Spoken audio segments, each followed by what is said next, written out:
Hold up.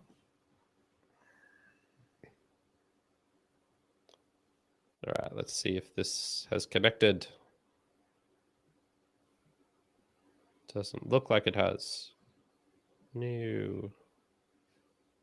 Let's try again. If you're tuning in now, I was hoping this would connect automatically. Doesn't look like it has. Let's go to the live stream. Oh, wait, it says it is. It says it is. Oh, it's that black screen. Oh, no, wait, maybe. But I'm seeing something here. I'm seeing something. I'm not seeing it on my actual YouTube app, though. Oh, wait, here we go. Here we go. Turn up the sound. Let's go. All right, sweet. Woo!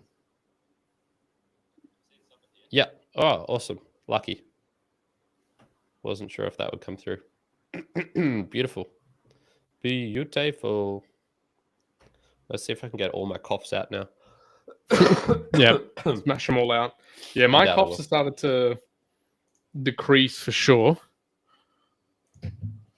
My coughs have gone down, but yeah, it's still lingering, man. Still lingering for me. Like more than a week and a half still sort of, like hanging around. That sucks, man. And it just affects everything, you know. Makes your sleep a bit shitter. Just makes your your Well, I'll head tell you what, decision-making. putting a baby to bed at 11 p.m. and 1 a.m. with sickness is no fun. No, I can imagine. The things we do, eh? All right. Yeah, I'm pretty ready. Juan, you ready? Yes, let's do this. All right.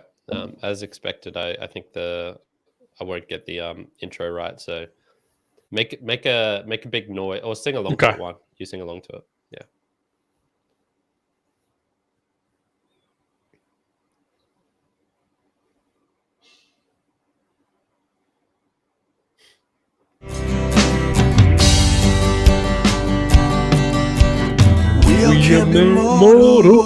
Alrighty, welcome Mere Mortal Lights to another round of the Mere Mortals Musings. Live here on the 28th of February 2024. You have Sick Kyron, and on the other side, and you've got semi-sick Juan on the other side. Nice, I love it. Reminds me of Semisonic, that band. Semi-sick Juan. And a musing session is where we dive deeper into a particular topic, give you our thoughts, ideas, practical philosophy, effective philosophy. And I picked today's particular topic, and I was inputting data for my 572nd gym week. Juan, can you believe that? That's ridiculous. That's 11 full years of recording what I've been doing at the gym. And as I was recording it in, and you know, I was like looking at my numbers, I was like, oh, okay, I can actually have a little look-see here at how many hours I've done of like workouts and gym stuff this week. So I'm just trying to bring it up. You'll see it on your screen if you've got a good podcasting app. And as I was calculating this all up, I was like, oh, okay, I think I've got it was like 179.5. Is that what I wrote down there? And yeah, that's equal to like one session is equal to like two hours basically. So right. What was it? Was that right? Maybe I did less. No, I thought you said 700 and something hours over a year. Yeah, maybe I'm calculating that wrong. How did I do that? Yeah, maybe I did something wrong. Maybe I was lying with that. Or is that a 3? I can't see. Oh man, what have I done? I've stuffed this all up. In any case, I put in a whole bunch of hours and was like, okay, yeah, sorry, that's a 3. So 379.5 and then multiply that by 2. So yeah, that equals it. Okay, that's better. That makes more sense. I was just thinking like, okay, how much warm up did I do with that as well? Because I don't count warm ups into any of this, and so I was just going like, oh, you know, I'm probably there like 5 days a week. I'm probably doing about like half an hour to 45 minutes, maybe an hour of warm ups, and that I was just like, okay, let's just say that's 240 hours. That kind of makes sense. I put in like roughly 1/3 So if I'm at the gym for, X amount of time, 1/4 of it will be warming up, and then 3/4 of it will be doing the actual training. So that kind of made sense to me. And just got me onto preparation. How much is required before doing a task, finding the balance between over preparing, under preparing, difference between preparing for big events versus like training or performance, not just in a fitness context, but every aspect of life. For the podcast, difficult conversations, meal prep, parties, work presentations, etc., etc. There's quite a lot to get into there. So did you have any things that right off the bat that you thought would be interesting or wanted to explore? Well, it'd be good. I think it'll be good to explore the varied amounts in terms of not just in fitness, like what you're just saying, but how it applies to other aspects of it as well. Because I guess initially what I was thinking through for preparation stuff, I think I'm swinging towards, I don't know, I'm swinging towards a little bit of overall less preparation than more preparation. But then just as I say that, I go, is that truly correct in all instances? In any case, I think there's a background that we both come from an engineering perspective. So let's lay that out there. We're both people who are, we're talking about like spreadsheets that we've kept for 11 years. And exactly. I've got all colors and I've got numbers across, like paper documents and books and stuff that goes back way, like just years and years. And I'm pretty sure my first book begins in 2007 that I've got.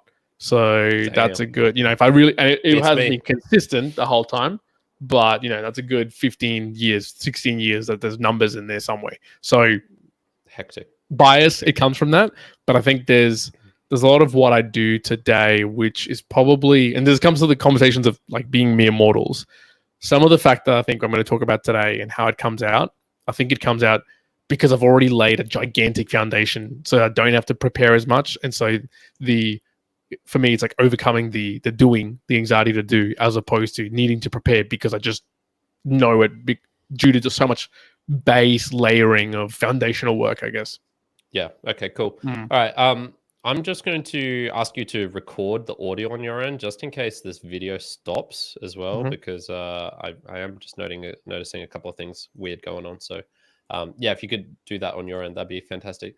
Where's a good starting point? Well, I thought this was one where having a little definition might help. So I went into, the old Google, probably still old fashioned using Google, and I should be using one of the AIs nowadays, but here we are.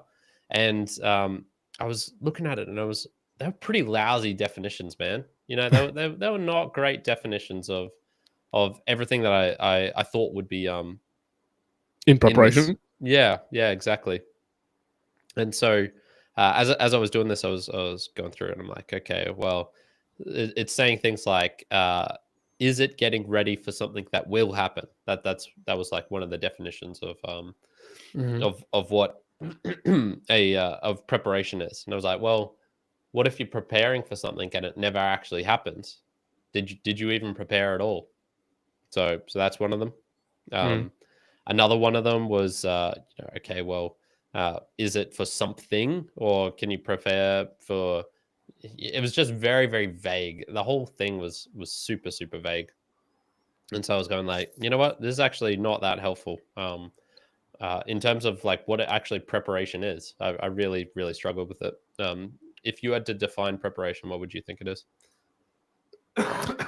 I wouldn't. Yeah, I don't know if I'd have to say that it necessarily has to be a thing that you then do. Like I would say you can prepare on something not to happen, and you'd still have like the effort pushed to do the preparation still holds valid. It would have to be a preparation. I'm going to say it's to some degree conscious, not unconscious preparation.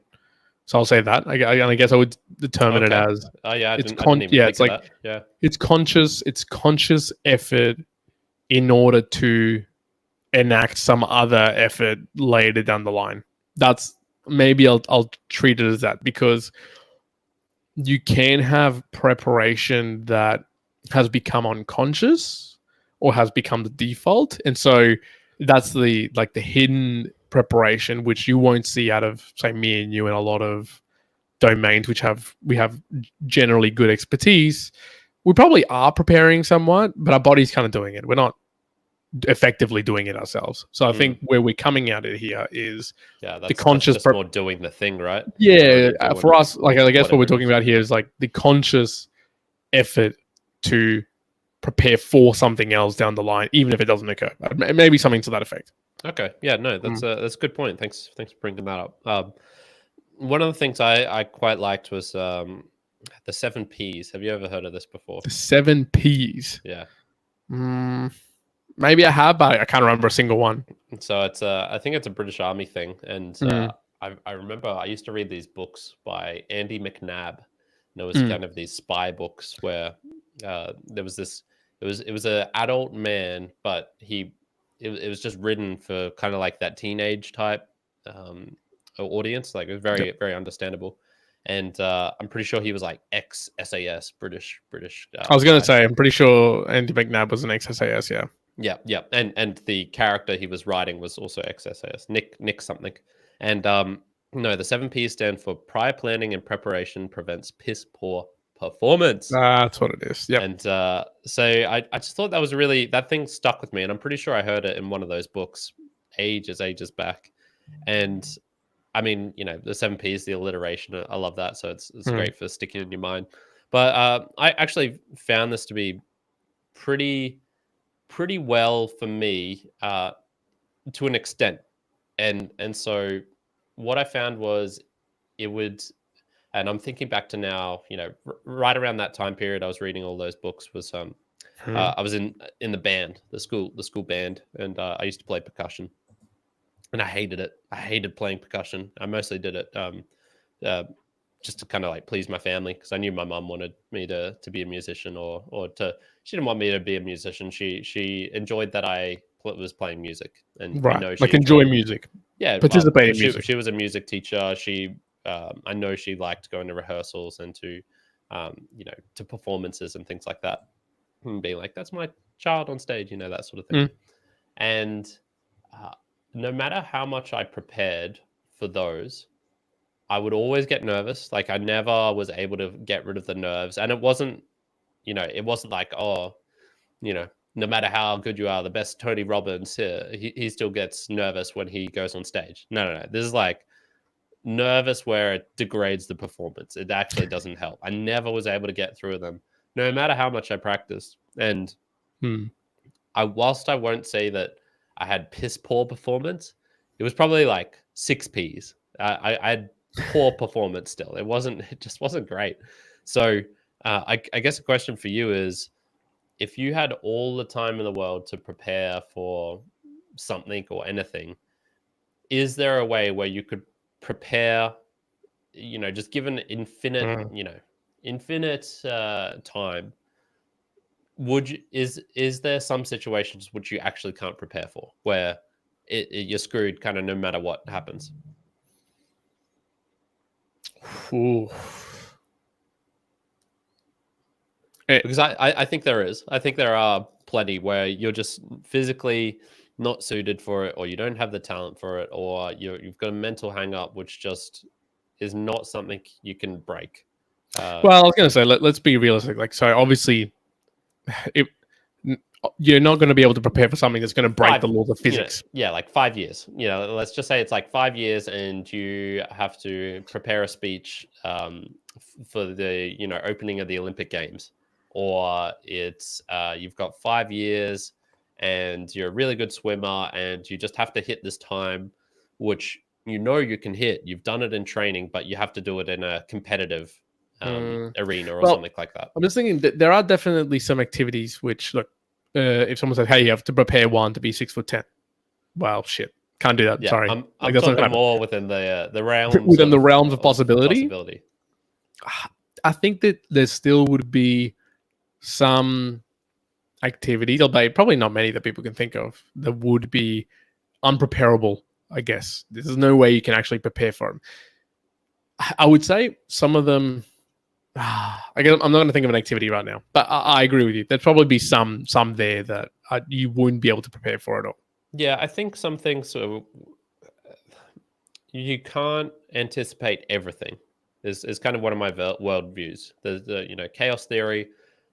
There's just no way to be able to predict down to the minutia every single little thing that could happen.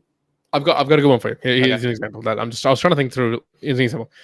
You can prepare to the nth degree, I think, to be a parent, but you have no fucking clue what's going to happen until that baby comes out and you're dealing with a baby. That's it. You can read all the books, you can listen to all the podcasts, you can probably parent a separate child until you have your child or someone like you're immediately looking after. You won't know. You can prepare whatever you want. It's until the reality hits that comes into play. However, there's a differentiation here. I think there's a differentiation between preparedness for the explicit activity that you're naming and preparedness for the underlying, more fundamental abilities that help you do a variety of activities. So I think I would agree with you that you can't really, there are some things you cannot prepare for, like a child. You can't be explicitly ready for everything that's going to be thrown at. But then I would challenge myself on that, and I would say there are some underlying baseline qualities, let's just say, that you can prepare, and that would impact anything that you actually undertake. Yeah, and I think that's the heart of kind of what preparing is. You're in the World Cup final, you got the penalty, and the ground is soggy, or the penalty spot's been chewed up because the people before it were chewing up the ground with their boots.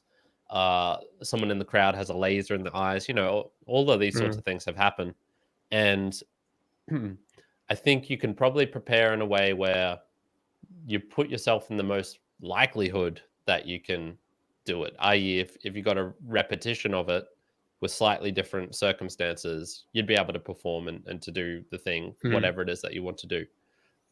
But there's just so many little things where you'll never be 100% fully confident going in, which is why I find it funny when I hear about sports people, especially when they're like, they go into a competition, they're like, I know I'm gonna win. It's like 100%, and I always just think, do they not know about just the chaos that life can throw at you? I marvel at their confidence, and I mean that's one of the probably reasons why they got to where they get to. But I always just find it really funny when they say that, and I'm just like, oh, what about that 1 in a million thing that could happen? What about that little thing? And that's probably an indication just of how my mind works rather than Well, I'll theirs. give you another example from the CrossFit world that I don't think you would have seen. So there's this, and I really like this.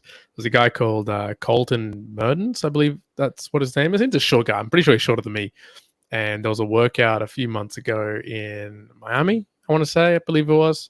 And they were interviewing it. So there's a bit of a meme going around of this, probably gone past a bit, but they were interviewing this guy, and they're like, "Hey, man, like, how'd you think about the workout when they were going to change? What was your mindset going into it?" And he said, basically, like, "Oh, I didn't give a fuck. I was going to come first. It was just a race for second for all these other like tosses. I'm like, I was going to win this no matter fucking what." So I think there's some of that in the athletes that, yeah, there's maybe some. Would you call it? That's the preparation of the mindset to have like the winning mentality. Yeah, That could also be the preparation, which gets to me on the. Sorry, maybe we can touch on this just slightly and just see how it flows with what you've got there. But I would say, don't. Can you prepare directly for something and everything? No, you can't. I don't think that's possible. But can you, like, one of the underlying baseline qualities is, can you prepare yourself to be anti-fragile? I think so. I think you can prepare yourself to be anti-fragile. That, and you could do it very directly. You could be doing it, by virtue of doing different things, but you can be prepared for that very consciously, and then that traverse over into heaps of other stuff. So that, yeah, as you say, you're on a soccer pitch and you're gonna try to kick a goal, and someone's screaming at you and whatnot, or calling you names or whatever it may be. Then you kind of activate the anti-fragility, and you're like, I don't give a shit. I'm gonna get this goal. Something to that effect. Yeah, definitely. It's just funny thinking about those. I'm not sure I've ever really met an elite sportsman, or at least sat down face to face. Actually, I have met some, but I've never had like a deep conversation with one who's gone to higher levels of a sport. I imagine there's going to be some variation between how they approach things. But yeah, it could just be that kind of risky strategy where it's like, I want to know what has there ever been an interview where that same Colton dude came second and he talked about his mindset coming in to kill Yeah, I them don't. all, and then he ends up second. Like I'd love to see that interview, to be honest, because I think that'd be really interesting. How do you distinguish between what is actual preparation and what is can kind of like feel like it, but actually isn't? And so my little analogy here Mm, is, I was thinking when I was doing those first numbers of how much time do I spend in the gym and things like this. I was going, I give myself an hour to warm up, but I'm including, travel time to and from the gym. Then I'm including checking in and going to the toilet if I need to mm, go to the toilet. I'm including walking and finding like the stick or the parallettes and bring that back over to where I warm up. And I was just going like, man, there's so many things where it it it feels like you could be preparing, but it's actually just procrastination, or it's just preparation for the preparation sort of thing, mm, and it's not actually the thing that's giving you the juicy the meat. I need to warm up my wrists. There's no doubt about it. If I mm. don't warm up my wrists, it's going to be a bad session and it's going to hurt and have long term consequences. But I probably only spent like 10 minutes actually warming it up, whereas it feels like I spend 40 or 45. Hmm. So, how do you think about distinguishing between what is actual preparation and you could even say like training for an event? Like, you know, what what is training that we're doing now? Is that actually preparation for an actual CrossFit event that you might do someday, or for an actual like Well, and that's what I was going circus to say. thing that I might do? Yeah, and that's what I was going to say. It's there. I think you have to be very specific, very precise on, well, what do you discern as preparation to the what? Because I think the way you're describing there, it's preparation for the training session. But then, which lens are you looking at it? Are you looking at it of all the training sessions in preparation for the one big event, right? Does Usain Bolt, did Usain Bolt call a single sprint in, 10 sprints in a session? That's a preparation, or was everything a preparation for the 100-meter run that he Mm, did to get the world record? Right. So I think there's two different lenses, which I think you could look at, but you could call both of them as preparations. I think a saying, what's the saying? You don't rise to the level of your expectations, but you fall to the level of your preparation or your yeah. training, something to that effect. But in short, I think whatever the outcome it is that you look at, it's, well, to what level are you preparing that for? As case in point, if you're saying you're not realistically warming up your wrists and they're going to create issues, well, when the time comes and luck doesn't go your way or whatever else, the difference will showcase if you did prep for it and you're mobile and you're able to maybe roll out of it, or it just snaps the wrist or something to that effect. This similarly could go to, I mean, we're talking fitness in this perspective, but same thing goes for maybe running a project, like a school project, right? You might prepare to do a presentation for it, and you might on the day have like a million things come at you, and then are you going to fall to the level of your practice and not like rote memorization, or are you going to just completely bomb out because you didn't really do much preparation in regards to it? So yeah, depends on the lens. Depends on the lens that you look at it for sure. Yeah, and there's all sorts of things like when I take notes for the podcast, you'll see them on the screen a lot of the time.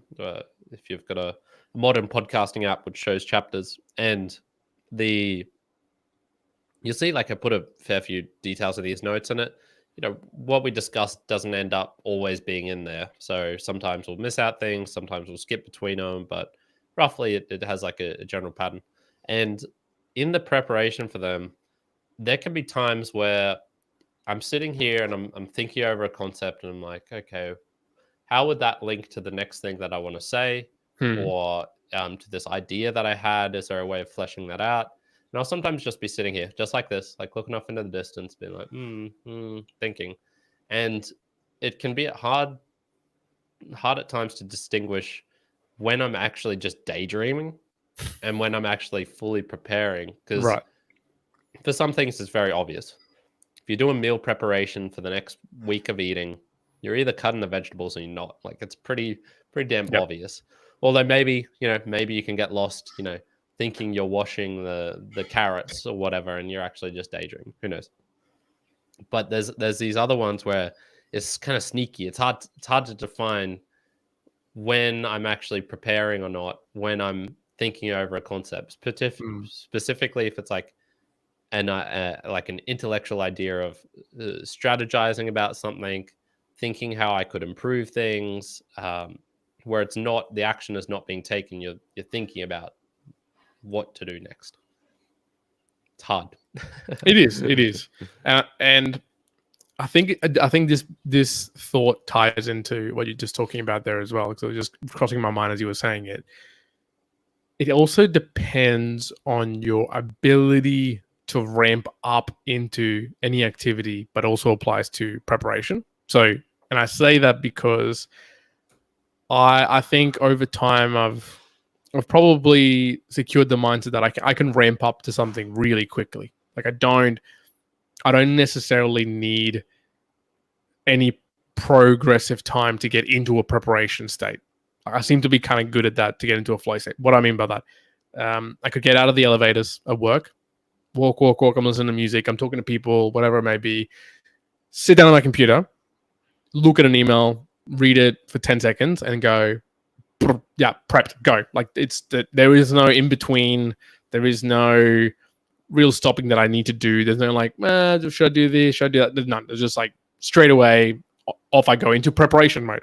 Or again, this applies to doing the activity, but I think it can depend on the ramp up level. So, because if your ramp up is real quick, then I say you're probably in less difficulty or less issue of getting that. If the ramp up is particularly slow, and by that I mean maybe it could be termed like someone procrastinates a lot, or it just genuinely takes you that much juice to be like, okay, I need a coffee, and I need a water, and then I need my pen looking the right way at me, and then I need this. Then okay, you're going to run into issues if you're then in the middle of all this daydreaming. But if you're just going like very energetic into it, no matter what, then you can maybe afford to do that every now and again. It's almost like the rituals. It reminds me of Nadal. Every time he goes for the serve, he does the, what is it, like wipers balls, sweat, pulls his undies out of his pants, all that sort of stuff. Yeah. But like to talk about preparedness, so and I guess this is a difference. Like Karen just pointed out, you take some notes, you do write it through, you look through it. Again, we're doing back-to-back podcasts right now. Yes, I did prepare my monthly goals. I think I got on here maybe 3 minutes before this double podcast session. I've got 0 notes for this podcast. I've got none. 0, nothing, nada. And it was just one of those like, okay, cool, ramp up, go. And just before we got into this call, I was on a meeting for something else. So I think it does depend on the ramp, like your ability to ramp up into an activity that also pertains to preparedness, I guess I would say. Yeah, no, look, it works well because you've already made like a couple of good points, which I hadn't even thought about. So I was like, oh, damn, Juan's on fire today. He knows his shit. He put the notes down. He's prepared. Let's jump into some Boostagrams, man, and then let's do it. I've got some thoughts on the process of preparing, as well as el proceso. Okay, a couple of extras at the end. So while you're bringing them up, the Boostagram Lounge is where we like to thank the people who have supported the show monetarily, especially over this last week. So Boostagram is a message you can send directly within a podcasting app, and it goes directly to us, gets split up between various other people as well, who I put in the splits. 10% goes to developers, for example. And these are messages for people who were listening into the show last week, perhaps wanted to leave us a message related to the content, perhaps wanted to just thank us for creating the podcast. And if you go to midwaterspodcast.com/support, you'll see a list of the apps where you can do this here, why we like to thank people out, the whole explanation of that. So, Juan, let's just jump straight into some of the Boostagrams, mate. Let's do it now. For those who have been around, the dependable Dave Jones shows up once again. He's got the 12,112 sats sent using cron. That's the weekly boost Yep. for the Immortalite Nation. You know what the best thing about that is? It's a Mm. great starting point for you to know where next Yes. week's one start. Because I Yeah, noticed Dave, you screw it up when he's not there. it messes up with my notation from where I begin. So Dave, you're the savior with that, because he basically, that boost normally comes in like directly after Yeah, we do these correct. chats, like a couple of hours later. So again, Dave, I mean, and the fact that he hasn't changed it with the price of everything going on, dude, Oh, super legend. appreciative. Yeah, much appreciated. Cardboard Giraffe. Yeah. I should know this guy's name because he has appeared on the value for value boostergrams before. I can maybe look that up while you're explaining. Think it through. He sends a couple of messages. So 111 sats using Fountain. Got to have a chat with Peter McCormack. Get him on board. He won't drop the ads, but having him promote V for V would be great. So Mr. Cardboard Giraffe, I know that he knows about V for V. He's had Adam Curry on before. But I met Danny Knowles, the producer of what Bitcoin did here in Brizzy, Australia, and they're actually going to have Nick on in probably soonish to really? talk more Cool. about it. Yeah. So that's happening. I was saying I actually wouldn't find that much interesting to talk about with Peter. Like his style, the things he's different. It's interested different to aren't what for you me. find interesting. I think for you, it would probably be we should ping. guest. I mean, the only thing interesting that I would find with Peter would be talking about owning a soccer club, dude. Yeah, that would be the big thing. Honestly, we should message Nick and be like, hey, you should drop our name in that session. A value for value. I'll give you some sats if you exactly. And then the other one from Cardboard Giraffe, he sent 333 sats using Fountain, and this one's an interesting one. Nick, I listen to podcasts every day, all day, but I'm sorry to say there is no chance I'm going to pay for premium. I'm far too poor for that. Sorry, bro.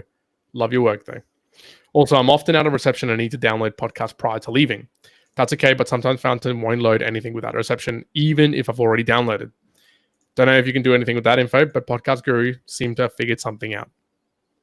That's very interesting. Now, that's Yeah. I mean, honestly, those sort of messages, dude, that's like gold to some people. Yeah, I'll pass that on to him for sure. Yeah, sorry, I was just slightly distracted because I was trying to find out, like, in my notes here from all my value for value season 3 chapters where Cardboard Giraffe is, because I know I had him in here before, but maybe I was confusing him with someone else. Anyway, thank you. No. I'll make sure I pass those notes on to Nick as well. Notes along. Beautiful. Yeah. And then Cole McCormick rounds it out with 1,111 sats, and he sends it through Fountain saying, I'm obsessed with movies and narratives being pushed and shared by people in media. Also helped because I was insecure when I was a kid about my body and weight. I think these are connected to a larger choice my soul made before birth, or I'm just weird. Yeah, that's interesting. So yeah, thanks, Cole. I'm not sure that was even reference to any of our episodes, because we're just discussing some stuff and a couple of his recent episodes. So in any case, much appreciated, Cole. Very, very, very cool. More in the works with him in terms of like doing some voice acting stuff and perhaps even doing like audio books. And yeah, I was basically like hyping him up on Twitter, just being like, Cole, you could do it, man. You could do this thing. Just give me suggestions. Not saying you should do things, but yeah, he's a guy to watch out for. He's I mean, like, shit, just go into America Plus and tell me that's not an interesting podcast just by the way he starts it, man. Fucking full on. Talk about prepared. He's ready. I'm not sure. I'd love to know if he needs to like hype himself up before an episode, or if he just goes balls to the wall in, because he goes balls to the wall. It's pretty crazy. But yeah, that's everyone who supported us this week. Thank you very much, Dave, Cardboard Giraffe, and Mr. Cole McCormick. Much appreciated, all of you. Wani, the process of getting prepared. Do you have any thoughts on how? So, say you've got a presentation coming up for work, and it's kind of like an important one. So you probably, I don't know, maybe you don't prepare in the way that I would, or certainly most other people would. But have you got thoughts on, if you've got something which is kind of like serious and you do need to be prepared for, how do you go about doing that? What are some of the things that you think about, techniques that you use? Yeah, I'll leave that open to you. Yeah, that's a good question. I think in time now, I guess the biggest learning that I've taken away is prepare as much as needed to deliver the value that is also what you expect the outcome to be and meet expectations or go beyond them. And so before I get into, I think it is very crucial to point this out. When something's being delivered, so I say again, on a work context and you're trying to do a presentation, if you are delivering it to a CEO or a CFO versus your team, right? Very different. Even if you're giving the same exact information that you're trying to provide, two different stakeholders, two different lenses of looking at things, there is two different types of expectations. And so two different types of values that you're providing. And also very much depends on whether you're trying to blow away the CEO or CFO to win a sale, or if you're just trying to pass the information to your team. Those are two different things. Why? Because one of them, you're just trying to meet expectations. I'll give you a direct example again from a work context. If I'm trying to just organize some people to do some work and do something by the end of the day, then what does that mean? I'm just trying to prepare something so it's meeting expectations so that the information can be passed on and it gets on going. Cool. If you are presenting and doing similarly to someone at a different level that you're trying to maybe really get over the line, then maybe you're going to go beyond the expectation. So then I think it's with that particular lens, it helps me, and I think more broadly, know how much you should prepare, because that gives you an idea of, okay, well, it can just be sloppy, choppy, and you can just give the whatever detail you need and you can kind of talk it through. Fine. Then why spend more than a few minutes doing that when you got other more valuable stuff? But if there's value in the preparation because the upheaval of quality of the detail helps in achieving what you need from an outcome or beyond the expectation, then you put more effort into the preparation. Simple as that. So I think having the end in sight and in mind and the outcome, super important. Absolutely. And then that then drives a lot of the specifics for preparation, which is just more of your general, like talking in my mind, being focused, like the ability to focus. And I'm going to be specific, I guess, with the Pomodoro technique. I love it. I really enjoy that. Doing something like a Pomodoro technique, which is 25 minutes on, 5 minutes off, or 45 minutes on, 15 minutes off type of work deals, just like focuses you in, listen to some music, just prepare for that one task and try to avoid other tasks so you're not, multitasking. That seems to work out, really, really well. But I would say the crucial ones would be having the end in sight for that outcome, and then just finding a way to carve out enough time to do that, whatever that means for the preparation. It reminds me of how I treat meal prep versus podcast prep. And for meals, I don't give a shit. I just want them made. And so good enough. It's just good enough. Yeah, I don't care if they look nice. I try and make them so they taste nice. But there's not, I'm not really spending that much time on the finiteness details of making this better. I'm not trying to improve my cooking. I'm just trying to get it done. Whereas with the podcast, I do care. And I actually do feel the preparation makes me better, not only at the podcast, but also kind of as a human being. I've thought about things more. I've got a bit more knowledge. And this is where, those kind of two different almost strategies or ways of thinking about it you mentioned just pop up. But I actually find it works best. And I never thought I would say this.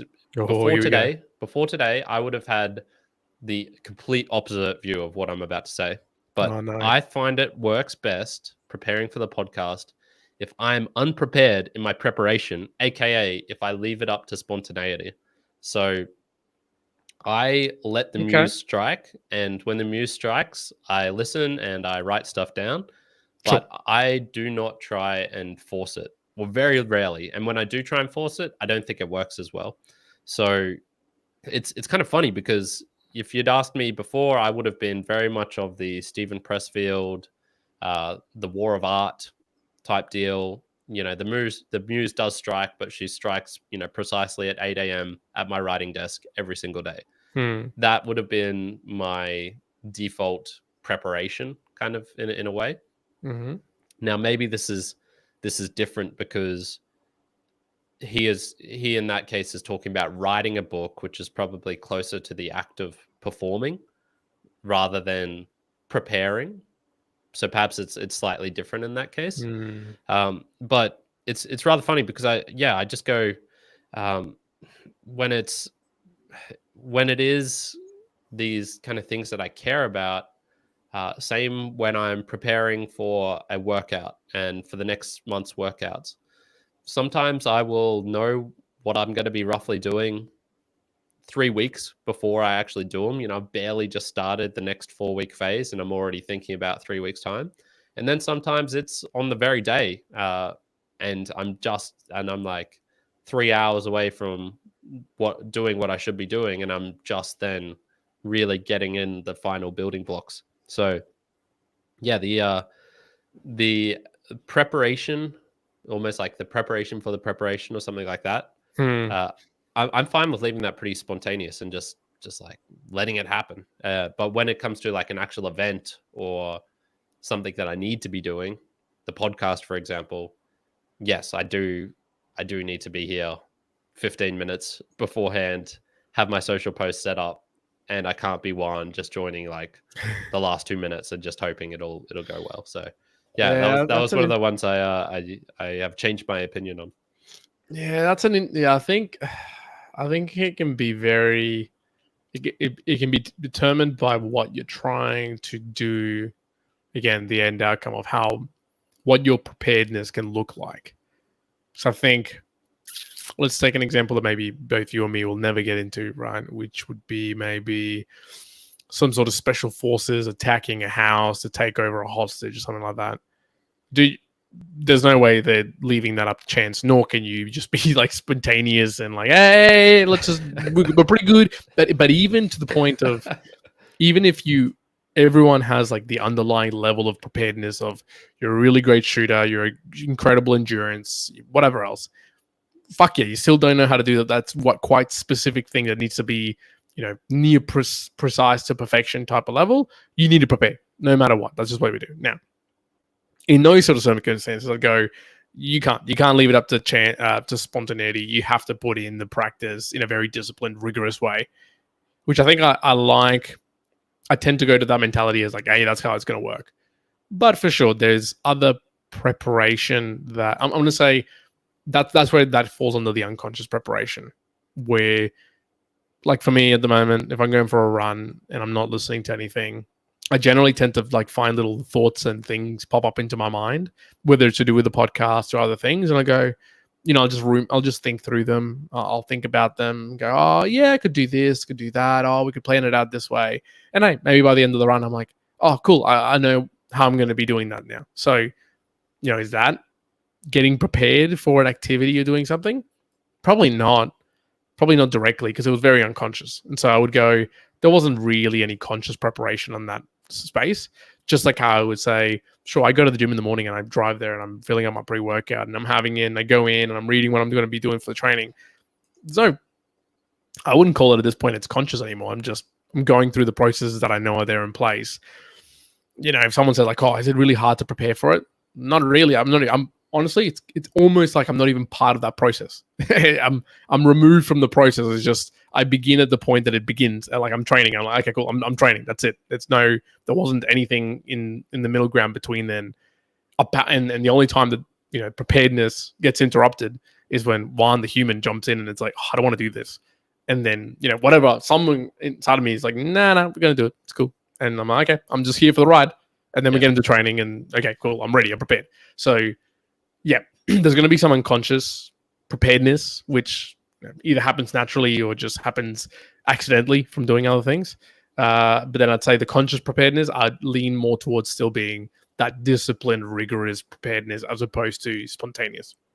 Yeah. The mental side of things I find pretty interesting as well, because if I'm, say, preparing for an event, and let's just say it was preparation for Joey's wedding speech that I was best man speech that I was meant to do. I like to take all of these things as at best a loose plan. So preparing for university exams, preparing for, I think I know what questions are going to be on the test based on previous years and based on what the lecturer said and things like this. But I never come in fully knowing exactly what. Hence why, I'll never actually put pen to paper on my workouts before I go there. I'll have it on my phone. I'll know in my head, but I'd never actually write down physically what I'll be doing for the next 4 weeks until I actually get there. Which is, I guess, like the 98th% prepared, with that 2% just leaving a little bit of wiggle room for other things to pop up, and realizing, oh, this new gym doesn't have that machine that I thought it had, or oh, this where I thought I'd be presenting the speech directly in front of people, but instead there's like a massive dance floor between us, and so now it's got a different vibe to it. All these sorts of things, and so I personally find it better to have like a little bit of a mental gap between the preparation, what I'm actually doing. This is getting back to the CrossFitters, they come in 100%, or the athletes come in 100%. I'm coming in 98% probably. And I find that little gap mentally a refreshing thing that aids me. I don't thrive under pressure. I don't do better in performance-wise when I'm under pressure and things like that. So perhaps this is just related to that as well. Well, it's something that's kind of adjacent to this. As I was thinking, as you were saying, that is like quirkily enough. Also, preparation can also be very much influenced, or you can let it be influenced. I don't know if this is good or bad, by the amount of regret that you will have for not being prepared for an activity. So, would I regret if I had zero prepared for this podcast? Not really. But then I go, there's reasons I can think through as we're talking. We have the ability to do that in this podcast. Obviously, it wouldn't be the case if I was interviewing someone. That's a very different altogether type of scenario. And I would regret not being prepared for an interview. So the level of regret that you might have of your inability to actually, prepare for something, I think also would guide you consciously of, shit, how much should I prepare for something like this? Or shouldn't? If you all of a sudden were thrown in like, hey, Karen, you got a wild card to be in the handstand world championships, to go up against all of these people because you just seem like a cool dude. How about you come and perform? You know what? You're probably going to regret not preparing the fuck out of that, right? You're going to regret it. So you might go, I'm going to put in some solid effort here to, be present, be in this show. There's no way you would go like, oh, I'm actually going to just slack off and just show up and be a shithead. No, you wouldn't. And so I think the level of regret also guides you on how much preparation you want to do. Yeah, I've got 3 more questions for you. And one is linked kind of to that, except it's the opposite of that. Oh. Are there any benefits to being underprepared for something? So you come into something, I think we can definitely say for over-prepared, like, is it possible to over-prepare? Maybe that can be another question. But it's definitely possible to under-prepare. Benefits to under-preparation. And I was thinking like... I was going to say, absolutely there's times when, at least personally, I know that, but I think in other cases, under-preparation can be more beneficial. Yeah, and I'm saying more by your own metrics, because what for me seems like under-preparation is, for one, preparation or normal level. So this is judging by your own sort of thing. And I was... the only thing I really came up with was like, life would maybe just be more interesting because you're coming into like a unique situation. Whereas if you are preparing for every single podcast interview and you never experiment with just coming in like a loose hot cannon for one of them, then maybe you just get tired of it. Maybe you get bored of it, of the thing that you're doing. So perhaps every now and then having a little bit of under preparedness keeps you on your toes, and you're like, ooh, this is dangerous. I'm living on the wild side. True, that's a good point. Yeah. No, I would say from the under preparedness. If I had to prepare, I'm just gonna an activity, like a random one, but this is how it applies to me. If I had to prepare to do a comedy show, that would be terrible. That would be terrible. Like, to prepare it, to plan it, to think about it. Man, I would do so bad. But I know that I would, if I was unprepared and just thrown in to like do it, I think I'd be better. Just marginally better, perhaps, but better. So I think equally, I think there'd be a lot of things that people out there, maybe it's what you're naturally strong at when you're not focusing on it as well, like that type of applicability. I think underpreparedness in the right areas could prove very beneficial, even if it is just so it lets like a natural thing shine through. Yeah. And then the contrast to that, I guess, is over preparedness. Can you be too prepared where it will degrade performance? And I think you can. Jordan Peterson talked about his first book, Maps of Meaning, how he wrote that book too thoroughly. It was overwritten.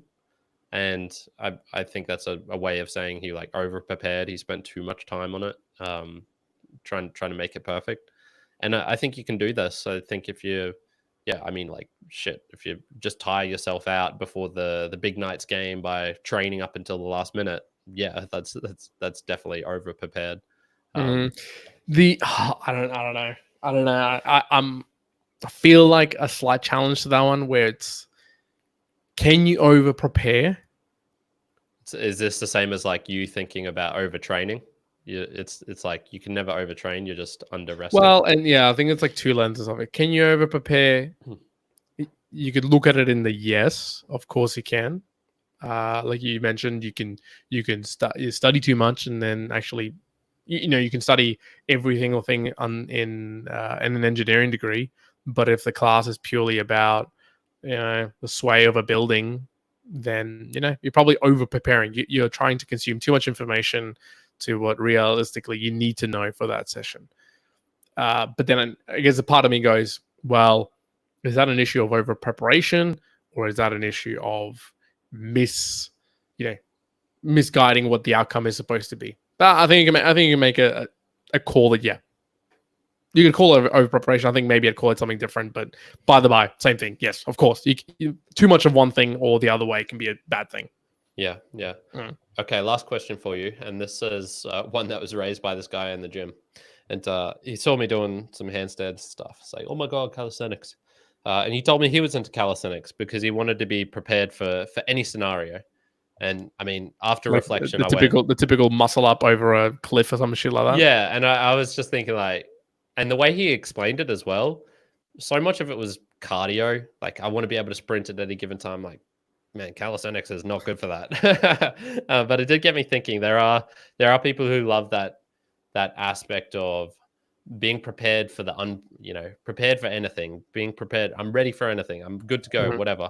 And I know you're kind of like this because you've expressed some sort of desire similar to this in the past about, I want to be able to do any physical activity, no matter what it is. Can you explain the mindset behind wanting to be prepared for anything? Yeah, I'll state it, and I'll begin it by stating it same way that Jocko said it when Echo asked him the question in the Jocko podcast. Echo, his co-host, was say like, "What are you preparing for?" And Jocko goes, "Preparing for life." I think it's very true. I think it's very true in the sense I'd really agree with this, or agree with the sentiment. It's more so of the underlying qualities of, I guess some of them I would call like the anti-fragility aspects of things, discipline, like health or cardiovascular endurance, any of that. You can term all of these things. Preparations of qualities or skill sets or things that apply to just a broad nature of things. Like the guy said from the gym, hey, I want to be able to sprint at a moment's notice. In a similar way, hey, I want to be prepared enough so that whatever variety of things thrown at me, again, in the lens of fatherhood, in the lens of, hey, I need to go sprint after someone who's stolen something. Yeah, a variety of things. Does it mean it's always going to happen? No, of course not. But I do like the feeling of being prepared for those should they happen. One of the things I hope most people find out if you're trying to, have a kid, I've been finding something that I put off for a long time just because I don't enjoy doing them is lunges with like dumbbells and weights. For whatever reason, I just don't like it. You do a lot of lunges with little kids. Why? You're on your knees, kind of like trying to pick them up. Then you kind of have to go in a lunge position and you sit up. You push yourself up, and the side would be 10 kilos, 15 kilos, not super heavy, but if you're doing that quite repetitively, again, it's preparation for what life is going to throw ahead of you. Am I saying that you have to prepare for that on some weird way? It's not ubiquitous to everyone. Like, going to hold a rock and walk a mile up a hill. Okay, no, that level of preparedness is probably too specific, too niche. But it's the underlying qualities of preparation that are going to serve you really well no matter what. Anti-fragile type of characteristics, or if you want to call that a thing, if you're flying to Brazil and they cancel your flight because of whatever reason happens, or you land in the wrong country, or they detain you, or they take all your money, or whatever it may be, and the current's on the news that he's gone missing. A little bit of anti-fragility. You go, okay, cool. All right, I got to deal with it. Talks in Portuguese, gets out of it, gets to the beach, picks up a girl. Man, like you got to maybe calmness, right? Calmness. Again, this directly applies to my monthly goals, my annual goals of being more calm rather than frantic, being more kind rather than ego. All of those little play on, I guess, the words that it comes to is, hey, you should be prepared in all those varieties, because life's going to test you in so many different ways, and everyone's going to be tested in its own different ways. And just kind of sharing, the current issues that he's having to deal with day to day. Everyone's dealing with the same things, and I think there's some applicable base foundational skill sets that being prepared for life, whatever that throws at you, is not a bad thing. And there's no one way to go about it, but it just applies in whatever way you actually choose to do it. However, I will put a caveat in that to prepare for that quote unquote life, you have to do more than the bare minimum. I think that's a very crucial piece that I don't think that if you're just doing the bare minimum, can you be truly prepared for the things to come. Sure. Great sum up, man. I don't have anything to add to that. Yeah, this topic suited you well. You Dude. We'll leave it there for today, everyone. Thank you for joining into a Mere Mortals Musings sessions, which we do live here on Wednesdays, 7 p.m. Australian Eastern Standard Time. It'll remain like that for at least the next month, and then we'll see how we go when I'm in Brazil. If you want to join with us, doing it via YouTube is the best, and hitting the link, notification bell, all of those sorts of things. There's a value for value podcast, so we do all this upfront and try and provide as much value as possible. We just ask that you return it in some shape and form. We've already talked about the treasure before. You can also do that via PayPal. There's a link down in the show notes. You could also do it by spending your time with us, such as Macintosh has done here in the chat, and my friend Lucas Branco. Dang, a handstander, he says. Oh yeah, you better believe it. And joining us, giving us some feedback on what you actually want to see from the podcast, topics that you enjoy, all of these sorts of things. Reaching out via any of the social media posts. If you go into the Mere Mortals book reviews, for example, the one I'm doing a review on this book here, A Room with a View by E.M. Foster. That's tomorrow. And, yeah, if you check out the so first of all, I'm going to be doing that half an hour earlier because I got to go do some family stuff.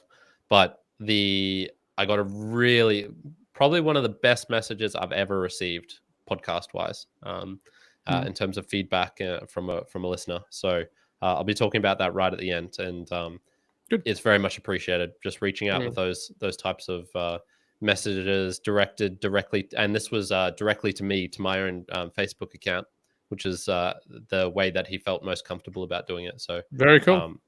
Really, really, really awesome, and we love getting feedback like that. So please bring it on. Don't feel afraid to reach out, or if you think it's weird or anything like that. Like, prepare yourself, get over that mental barrier, and just do it, because we really appreciate it.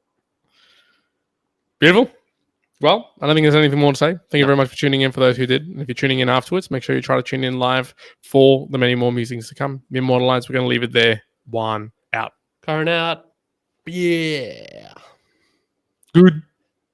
Thanks Macintosh for joining. Really appreciate it. And Lucas, let's go, bro. Lucas, I will chat with you in 23 and a half hours time. 23 and a half hours time. Yeah, we're 7:30 tomorrow. We're chatting. When you mentioned about going in like loose and reckless, like a SWAT team, have you ever seen District 9 one? Yes. Yeah. Okay, I finally watched it. Cole, if you're listening, I probably need to tell him. I finally watched it with my friend Brandon. No, Brandon. With Brandon. And Brandon. Did I just say Brandon? You just said Brandon. Brendan.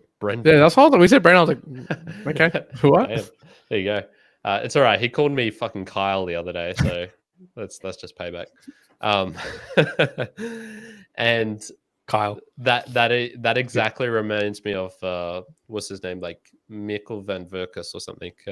Virkus, the main dude in that. Mhm. Who's just like the South African dude, just going in like balls to the wall, doesn't give a fuck about these aliens, just complete chaos, opening mysterious canisters and shit like that. Yeah, I loved Loose, it. man, loose. Yeah, and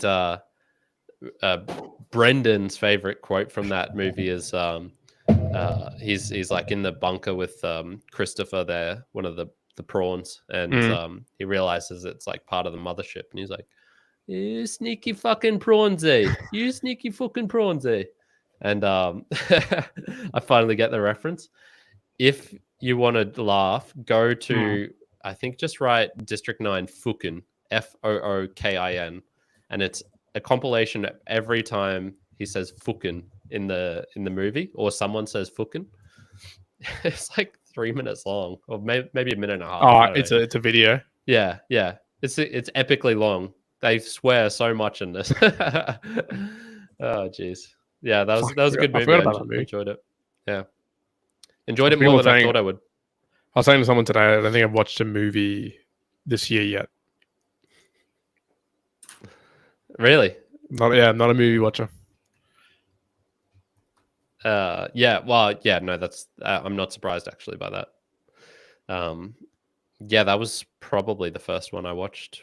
I mean, it was technically this year, but yeah, I'm not sure if I watched any last year either.